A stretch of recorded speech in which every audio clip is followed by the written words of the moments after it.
Coming to you all the way from Norfolk, Virginia, Go On Podcasts presents The Sexperts. Beep, beep, beep, beep, beep, beep, beep. Turn on your computer, dial up the web, download some information into your head. It's Dr. John and Delilah, they're having a great time. Data to do, it's simply true, we're the Sexperts. And we're recording and intro music, and hi there! Welcome to The Sexperts. I'm your host, Dr. John T. Alaniz, SCPM. And I am Delilah Hayder, meatballer. Yes, you are. Meatballer. Thank you, Delilah. Thank you so much for that. And we are your Sexperts. We're coming to you live every week from a different location. Although I'm not in a different location. I'm stuck in my recording bunker with my wife, Mildred, because somebody can't get COVID or somebody's going to die. That is true. Where are you coming from? But can I tell you something? Sure. You're like radiant today. Like I haven't seen you expressing this much joy in months, and it's infectious. I'm in a good mood. I'm so excited to record this episode. Oh my! Where are you coming in from? We're over like the Zooms or whatever it is. Oh yeah, I'm at work. I'm at the meatball factory that I run. Okay, I was going to ask you because I know earlier we were talking over AIM. It stands for AOL Instant Messenger, and you said that you were a meatballer. I just assumed you were working at like Olive Garden or Giordano's or something, but no. I work at a meatball processing plant where we ball all kinds of meat. Yeah, I gotta say, when you said I'm a meatballer, I was like, man, that's very hip hop. That's like, I'm a meatballer, you know? I do you get that a lot, or? Yeah, absolutely, and it's not untrue. I mean, we live large. You take home a lot of bones? I take home a lot of bones and a lot of balls. A lot of bones and a lot of balls. Well, you know what? I know this is a little easy. It was a nice little slam dunk, a little toss up here, but that actually is a good segue into our topic of the day. Speaking of bones, our topic of the day is Corona Bona. One of the symptoms of the coronavirus, it's actually down at the bottom. I mean, it's maybe like number 69 or 100 or something like that. But besides cough, fever, runny nose, all that stuff, actually priapism, a boner that's lasting more than 4 hours, could be a sneaky symptom of the coronavirus. So, you're shaking your head, Delilah. What are you talking about? A lot of people don't know about this yet. I tried to get tested at CVS recently because I'm working at a meatball processing plant where outbreaks of COVID are pretty common. And CVS has on their website they have all the symptoms that you can check. And I had to put in other and just write boner. Yeah, that's really my only symptom. Well, Corona Bona. I think we talked long enough. I really want to get to our guest's perspective. I am so excited for this guest. Is that why you're so happy? Yeah, I think so. That's hi why there. I'm so happy. Welcome. Hi, guys. It's me, Rockkelle Pizzakowski. I am so excited to be here. I'm so excited to speak to other humans. I can't tell you. Yeah, I think from your email you asked to be on the show. And we're like, well, your name is cool, Rockkelle Pizzakowski. Is that Rockkelle Pizzakowski? It's very Polish. I didn't know. Pizza's not Polish though, is it? Like the food? The Kowski part is. That's the Polish part. So are you an Italian Pole or? One would say there's been some mixtures of interesting relationships in my family history. So our lineage is from Europe. Mm-hmm. I think my grandmother ran away with an Italian one. Oh, maybe like what's it? Jaco? Is that an Italian name? Jaco? What am I getting wrong here, Delilah? Jaco. Sounds French, bro. What's an Italian name? I can't think of one single Italian. Rocco. That's what I was thinking of. Yeah, your Grammy. So that's where I got my name from. Rockkelle is from when my grandmother ran away with Rocco. Good guess on the name. Yeah, that's crazy. There's two Italian names. It's Gianni or Rocco. So my grandmother told my parents that I would be Rockkelle. And you spell it Rockkel. Oh, okay. I thought it was ROCK space L. No, that's the hip hop name. That's a hip hop. No, every single letter there. That would be baller. That would be a ballin'. Okay. And what do you do again, Mrs. Pizzakowski? Yes, I work with plants. I am a plant mental health professional. What? I work in a greenhouse where I sort plants. It's a treatment center greenhouse. People No bring their way. plants for treatment sessions, Oh. and I sort them by their symptoms and their diagnostic codes. Wow. And it's all mental health. It's not like, if there's a cut, if somebody has a boo-boo, like a cut or runny nose, you can't treat that. No, that is in the adjacent hospital. Oh. The emergency trauma unit and center. We have a helicopter unit that goes out and gets plants when they are damaged Wow. in traumatic accidents. Yeah, that's next. Like to us. lawnmower incidents. Oh, my God. yeah. You must have to deal with a lot of plants that just live in constant fear of lawnmowers.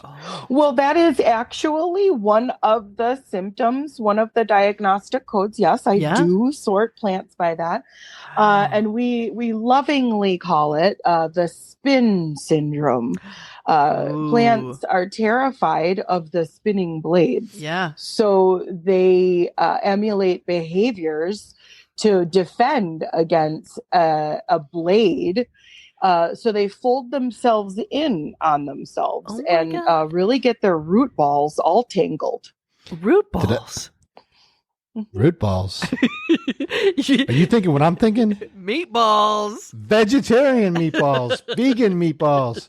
Root balls. And then people who eat them will be known as root ballers. Okay, well, listen, I'm not thinking of the balls. I'm thinking of the bone. Speaking of which, let's get to our topic of the day, which is Corona Bona. It is one of the I got one quick question for the guests. Yeah, go for it. Yeah. When you studied to do this, did you go to take classes about human psychology and stuff, or did you have to learn specific to plants? Because when a human's feeling a little green, that's a bad thing. But I'm guessing when a plant's feeling a little green, they're on their way to recovery.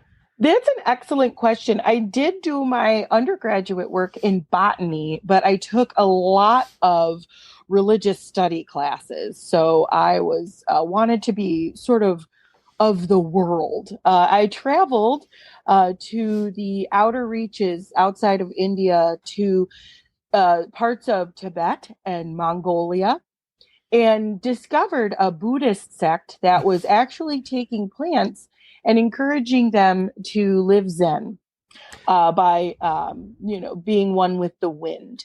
Do you think that's essentially poison ivy's problem, that it's not emotionally intelligent enough, and so it lashes out at others? Okay, hold on. It's not at peace with itself. I have to step in there. I have to say there's some sort of, I don't know what to call it. I don't mean to be the SJW here, but there's some sort of misogyny or something in that statement that you just said. I'm sorry, Delilah. How? I don't know, but I just feel it. Like poison ivy doesn't smile enough? Yes, that must be. What are your thoughts, though, Pizzakowski?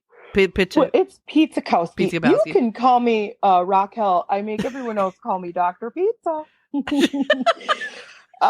It's just a joke at the greenhouse. We actually take umbrage with any adjective of poison being in front of any of our plants. That's what I was feeling. A negative stereotype. That's what I was feeling. Yep. Ivy, we actually just call it Ivy of the Beguiled. And what happens is the ivy usually comes from a broken home, experiences some sort of parental trauma, and then cultivates itself to have a defense mechanism to spit fire, is really what it is.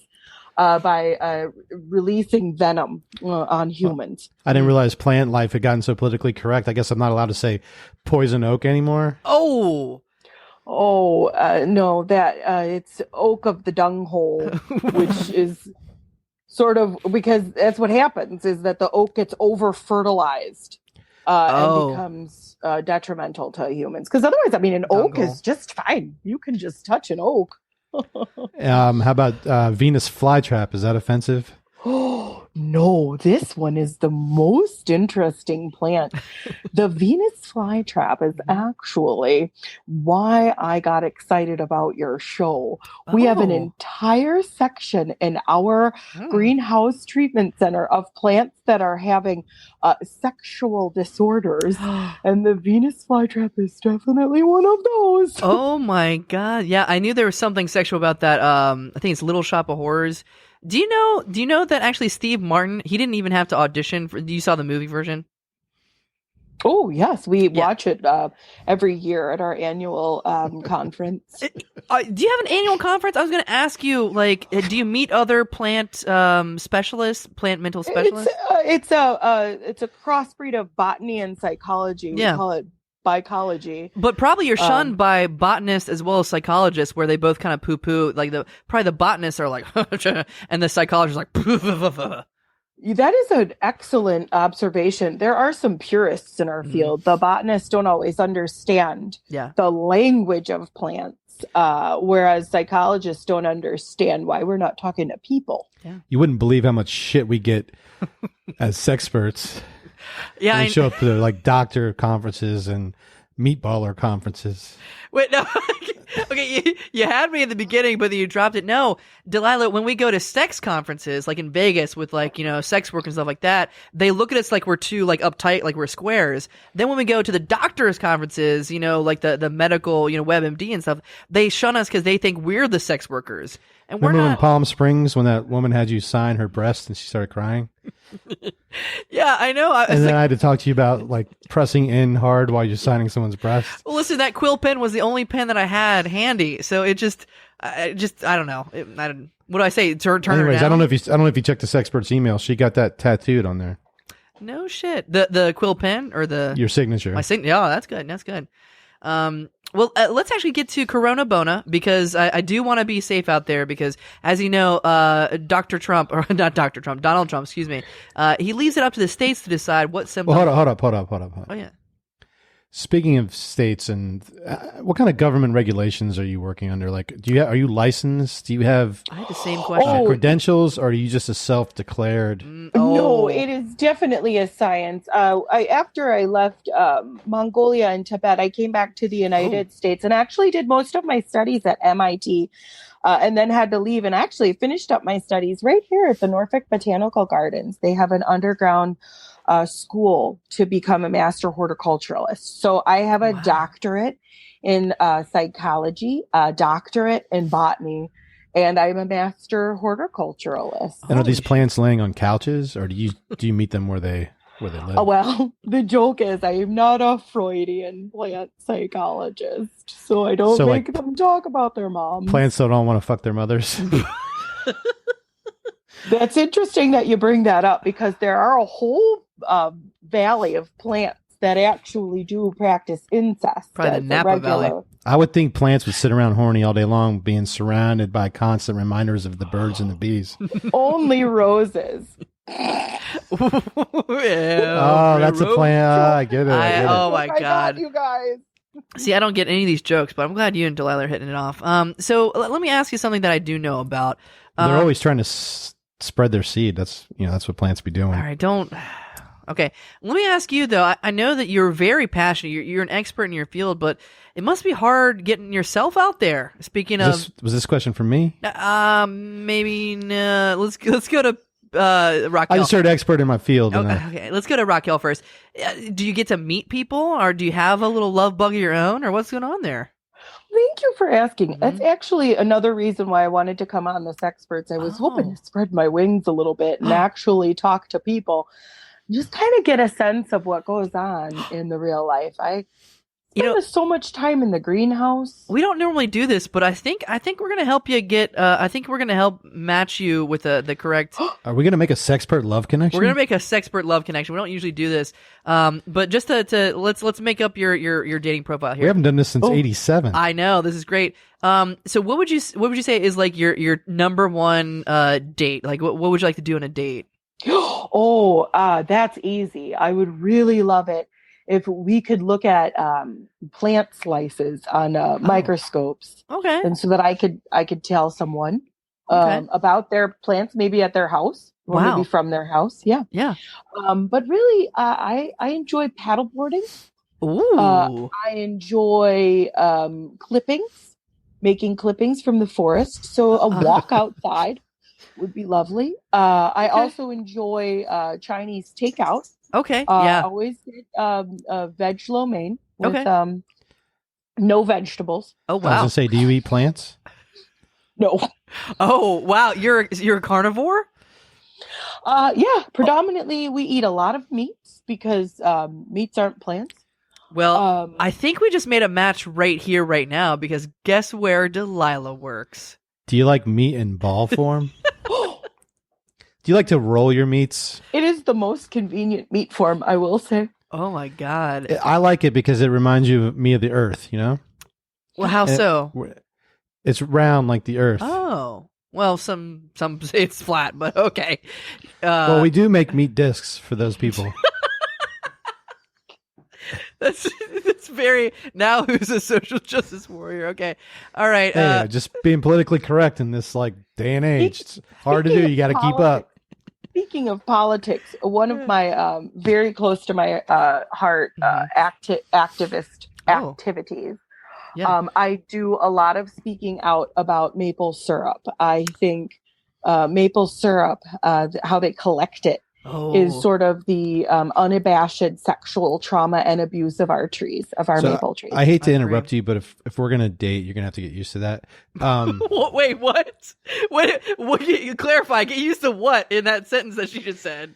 Me interrupting her. Okay. Not because she just mentioned like abuse. And okay, go ahead. Nope. Just me interrupting her. Okay. Yeah, I'm glad you clarified. I would like to ask you on a date. Ooh. I would like to take you to a cornfield that buttresses up against a sunflower field. Buttress. And the sunflower field again buttresses up. Buttresses. Oh God. Against a strawberry you pick it field. So that's 3 types of plants, 2 of which are edible, that I could take you to. And one date. That does sound like a beautiful fantasy. Although none of those plants are compatible to grow next to each other. Oh. So we'd actually have to just step over the buttress. Wait. I was going to say, they're not next to each other. They're buttressing each other. I think that's probably a different, I don't know. I'll have to look that word up. Buttress. Buddha, buttress in a well. I mean, I just assumed they buttress. All of the plants that I have in my backyard that I've planted are buttressed up against each other. Okay, listen, enough about the So back. Is that a yes? Okay, no, hold on. We got to get to our topic. We're talking about I the want back to of see if I got a date. We got to talk about Corona Bona. Bro, it's lonely up here at the top of the meatball industry. I'm making hundreds of thousands of dollars a year, and I've got no one to share it with. Oh, that's... And if she's looking to meet people, I'm looking to meet someone who knows plants. What do you say, Rockkelle? What do you say? This does sound like the most promising offer I've had in over 17 years. Ooh, desperate. So, I'm going to give you a solid maybe. Oh, but... Let's see how the rest of this interview goes. All right, well, if that turns to a yes, email me at meatballer, but that's with 4 L's, BALLLLER, at gmail.com, and I will take you to the field of buttresses. I was about to say, Delilah, don't take maybe, the wrong way, because my grandma always said that maybe is just a word that's buttressed against yes. My grandmother always said maybe is a future yes, unless it's a no, because maybe no means maybe no. And my grandma always said, "What? No poles, only Roccos." She also had dementia when she was 30. No, that makes sense. Oh, speaking of Roccos, which makes me think of rock hard boners, Corona Bona. Let's finally talk about that. I do want your perspective, but oh my God, I actually have an email here. Oh my God, you are invited. I just got invited. I got invited to the Society of Plant Health Specialists. Wow. Yeah. It's all the way in Iceland this year. I have to start packing. It is. And the keynote speaker is great. He has practiced electroconvulsive shock therapy for plants that are very, very depressed. He heals ficuses. It's as if you're at one of those old-timey revivals, Bible revivals. Yeah. And he said, "Oh, who needs to be healed?" And he just puts the convulsive shock therapy on the plants. and they find new life. Well, They find new life. It's exciting. I'm going. And Delilah, it says I can bring a guest, but it starts tomorrow, so we gotta go. We gotta start packing. I'll take the private jet. Okay. Well, I'm sorry we gotta wrap this up a little bit soon, but thank you so much, Rockkelle. Do you have anything that you want to plug? Any last words of wisdom for our audience out there? Yes, if you're looking for a topping for your pancakes or for your waffles, try peanut butter. You can scoop up peanuts out of the ground and they will not be sad when you turn them into peanut butter. But if you tap a maple, you're raping that tree of its natural nectar. All Don't right. rape a maple, squash a peanut. What a way to end. That's it for the Sexperts. I'm your host, Dr. John T. Alanese, SCPM. And I'm Delilah Hayder, and the key to the perfect meatball sub is you got to buttress the balls. I'd like to say yes. See you sex time. It's a date. To do it simply true, we're the Sexperts. That's our show. If you like what you heard and you think it was worth $1, join the official Sexperts fan club at patreon.com/Sexperts podcast. A special thanks to the Push Comedy Theater and all of our supporters. Bye-bye.